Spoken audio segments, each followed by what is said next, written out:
do we, though, know? How do we know? There's several ways we can go through life. We can go through life as if miracles never happen, and that all we see is what's logical and rational, and probably what's been proven and written in a book. Or we can assume that miracles do happen, and they do. They happen all the time. All the time. I told you a few months ago about, I had a silly little talk that Sunday, and I talked about pennies from heaven. And it had so happened that on my morning walks, and I generally walk in the morning, although I've gotten out of sync lately because I'm still on Europe time. And but anyway, I haven't been walking early in the morning since I got home, and then the winter weather was pretty cold. But I started noticing on my walks that I was always finding money. And I want you to know here, this isn't coming from greed, because if someone else is losing something, I don't want it. If somebody else has to lose something for me to have it, that's not mine. But I just started noticing, and I mean, you couldn't dismiss it. I found a $5 bill one morning. Numerous times I have found dollar bills, and the coins, just too numerous to even mention. I even on a buffet there in our, between the dining room and the living room, I put a glass over the top of it, and underneath of it, I have all this money. I just stick it there. And it was an interesting little talk, and all I was just saying was that those pennies from heaven, I've sort of used them as a sign that reminds me I'm on the right path. Does that make sense? There are all sorts of signs that come to us, and thank goodness for all the speeding signs and all these other signs that, you know, in the material world that we see. Thank goodness for them. And stop here and walk now or whatever. We sure need those signs too, those physical ones. But sometimes what can happen with the metaphysical signs, it can be a reminder. I'm on the right path. What I'm doing here is what I need to be doing. And if we pay attention enough, we'll start to head toward our purpose. And if we don't know what our purpose is yet, we will. If you have the intent in your heart, that's what you want, is to follow your North Star, your purpose, whatever, you'll start getting signs that are meaningful to you. And it just so happened to me, I started finding money everywhere. I went to get a prescription for my husband Friday morning, got out of the car at Walgreens, and sitting right there on the mulch, right beside me, I first saw a nickel, then I saw a quarter, and then I saw several pennies. And what's happening is that, this is a part of it too, is that people are no longer care about coins, apparently. Did you know that? I'm finally starting to get it. Apparently coins don't matter a whole lot, so they just throw them down. Can you imagine? Yeah. So I know that's what happened in the mulch. I know it's what happened one other time at a grocery, but somebody had just taken a handful of coins and thrown them down as they got in their car. So they don't want coins in their pocket. We pay with our cards. We don't really keep money, so I guess that's what's happening, but you can guarantee I pick it up. I picked them all up. They're all signs of prosperity. And I'm not going to let a penny sit there on the ground without picking it up. And I'm talking, this is unusual too. Even my husband, who's one of the most observant people in the world, we were walking across the park there in Long Beach one day, and you know, it's all just grass and dirt, and right in front of me, I found a dime. He says, how did you see that? But I know it's because I'm looking, and I know it's because I'm sort of tuned into that. And it's the same way with people that are into numbers, and they'll notice they see the same numbers come up all the time. Now, we didn't used to do that because we didn't have digital clocks. Remember us old folks that we just had regular watches and clocks. We didn't have all those digital numbers popping up. And now you'll see a 333 or a 111 or a 999, whatever the number. And it numerically, that may mean something to you. It indeed may. But to me, it doesn't mean, the numbers don't mean so much as it's just sort of a, what was I thinking at that moment? You know, it's sort of a thing to kind of get your attention. But what we want to do is to, when we notice something that's a synchronicity, we just want to stop and think. Just stop and think. Pause for a moment. And the universe, God, all that is always sending us inklings of whatever it is we need to know at this moment. The reason we don't hear is because we're distracted. We're distracted by so many issues and worries and fears. If we can put those distractions away, we'll start to hear, to see, and to notice. A lot of people call it being in the divine flow, the flow of God, the flow of love. I read an article in the Unity magazine. There was a reporter for the Cincinnati Enquirer back in her 20s, and she said she had a decade-long tenure there, but she kept hearing a voice telling her to do something else. Time was up. She didn't enjoy it anymore. She needed to step out and do something else. But she had so much fear, she couldn't act on it. She knew that, that she and her husband, they depended on her paycheck, and she just didn't know if she could go out on her own and earn the kind of money she needed. And this will tell you how long ago it was.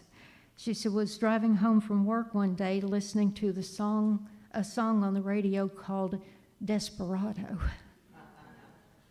by the Eagles. That's been a while. She said as she pulled up to the curb in front of her house, the last line she heard before she turned the car off was, don't you draw the Queen of Diamonds. She'll beat you if she's able. The Queen of Hearts is always your best bet. She said she turned off the ignition, opened the door, stepped her foot out onto the curb, and there at her left foot was a playing card, the Queen of Hearts. She said she sat there just utterly dumbfounded, wondering, of course, what it meant. But she knew what she'd been thinking about all the way home, and that had been worrying about, when am I going to have the nerve to step out from this job and do something different? But she said even more remarkable than that was that those cards started showing up over the next 2 years. And she started to have more and more clarity about the call. She said she found 5 more Queen playing cards. Can you believe that? In improbable locations all around the country, a sidewalk in Cincinnati, a conference room in Santa Fe, a sand dune in Cannon Beach, Oregon. We've been there. A mountain wilderness in Colorado, 6 miles from the nearest trailhead. She said the whole thing made the Twilight Zone seem like Mr. Rogers' Neighborhood. It'll feel like that to you sometimes when you're really connected and you know what it feels like to be in the divine flow. It truly does. You'll have days where you'll feel like your feet are a foot off the ground, won't you? You just know you're in harmony. And then unfortunately, you'll have other days when you wake up and you don't feel well, and the next thing you know, you're banging out a song in one key and yelling in another. It happens. We're human, and we're not perfect, and we fall into fear sometimes. We fall into some of those old patterns. I even fell into that while I was gone a little bit. I fell into a little bit of fear and worry and guilt until I drug myself out of it. I said, now wait a minute. What are you talking about, girl? Just cut it out. Just cut it out. A couple of more examples, just so you'll get the point here. I want you to really understand how this works. When you're living really in touch with God, divine flow, and listen, we need to let go of how things are going to occur. Once we pray for it and we set a goal for it and we really keep that in our hearts, it may come in a way that's different than you intended, but your answer will come. But you do have to notice. There was a fellow named Rick, and it wasn't this Rick that read the Daily Word, it was another Rick. He was leaving for work one day, and as he was going out the front door, the door jammed, and he could hardly get it open without throwing all of his weight against it. Got out into the garage, and the garage door wouldn't open. So he had to manually go out and open the garage door. Went to get in his car, and the lock had jammed. And it took him a few minutes to unjam that. And so he got in a car, sat down, and by this time he knows he's, going to be late. But he sits there a moment and says, wait a minute, let me tune into something here. What in the world is going on? There's something trying to keep me from leaving. What is it? So he was bright enough to actually pause and ponder that. And then he got out of the car, went back in the house. Everything upstairs looked fine. Nothing looked out of place. Everything's fine. He started to just go back out to the car. Then he thought, no, I'm inside. Let me just go back and check the basement, just in case. And as he was going down the basement stairs, he had a little bit of a peculiar smell. Went into the bathroom down there, and somehow bathroom tissue had gotten very close to the heating element, and it was starting to smolder. And he's thinking, what are the chances of that just being... that can't happen, folks. That something like that, and you not believe that there's a vibration, an intellect, a something behind it? There was another man, and he was just about to sign a contract to go into partnership with another man he really didn't know in buying a boat. They were going to buy it together. They were going to sign the next day. That night he had a very vivid dream. He said it was so real when he woke up, he thought it really happened. But he was looking at this man, and all of a sudden his face changed from kind and smiling to turned into an ugly mask where he could see there was malice behind his actions. And so, of course, he called the deal off, found out later exactly what he had felt in his dream, and that was that this would not have been a trustworthy partner to be with.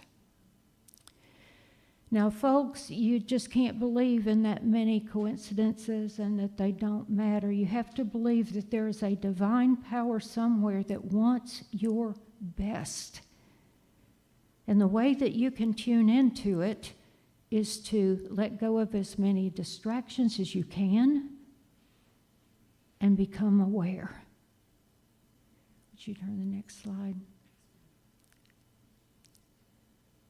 So on receiving signs, how would we tell someone, you've got to first not be hard-headed. You've got to be open.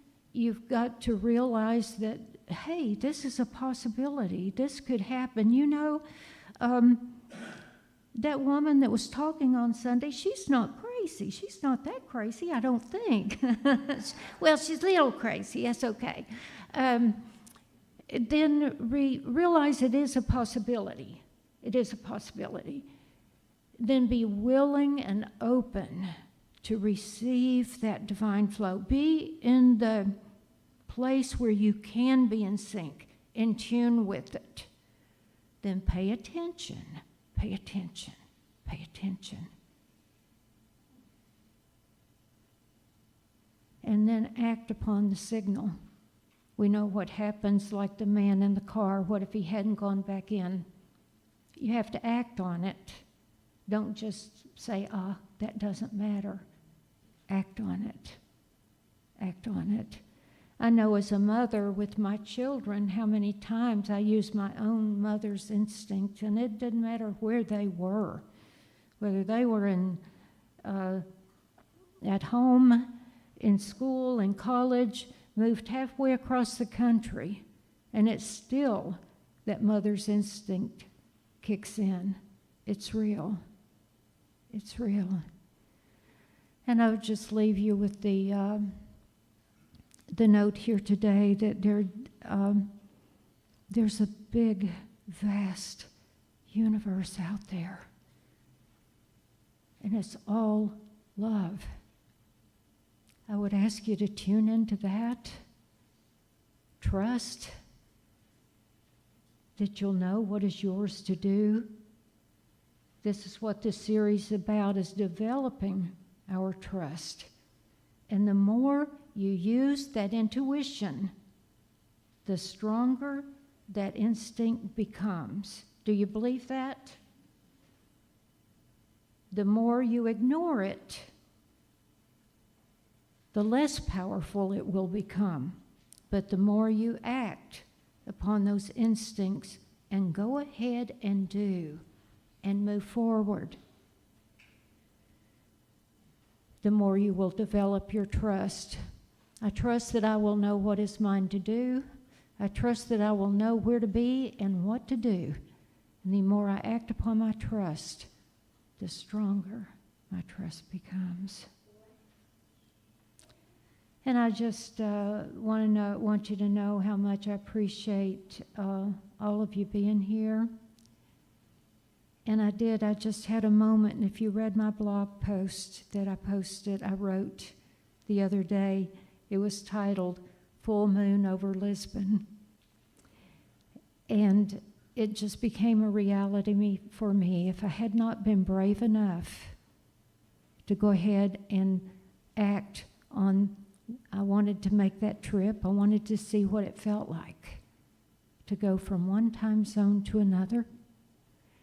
And that early morning in Lisbon, Portugal, I set out from the hotel, and I'd chosen that hotel because it was the closest to the airport. And I knew that to get to the airport, to be on a 5:40 flight, I had to be there. They said 3 hours early. Well, I wasn't going to do that, but I was close to it. So I got up at 2:30. I had all my bags packed, had everything ready, passport, everything. Went down to check out, and the young man, I said, now I'm just going to walk up to the airport and pull my bag. I'll be fine, won't I? He said, you should. It's well lit. I don't see any problem. And so as I'm walking, though, it's a heavy bag and it's cobbled sidewalk, so it wasn't as easy as it sounded. And I stopped halfway, and I looked up, and there was a full moon. Now, I want you to know something. I usually know when the full moon is going to be, but I had been so busy the last couple of months, I had no clue. The moon was full over Lisbon at 12:48 that morning, and I'm walking up to the airport. I found that out later. I'm thinking, wow, talk about a sign. It was a huge moon. It's the pink moon of April, they call it. And after I kind of I'd had a little bit of worry because I thought if my kids could see me now walking by myself in not only another country, but another, a strange city, walking to the airport on my own at 2:45 in the morning, what would they say? So I wasn't going to tell them, but it's too late now.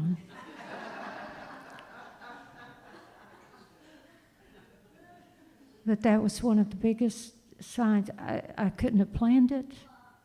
I couldn't have planned that to happen. And there it was, biggest day. And I just want you to know, too, I use that to just reinforce the fact that certainly I fall into fear and worry sometimes, but the more I flex that muscle of trusting the universe and setting my intention for good, the more good comes my way. Thank you for being here. Thank you for your time.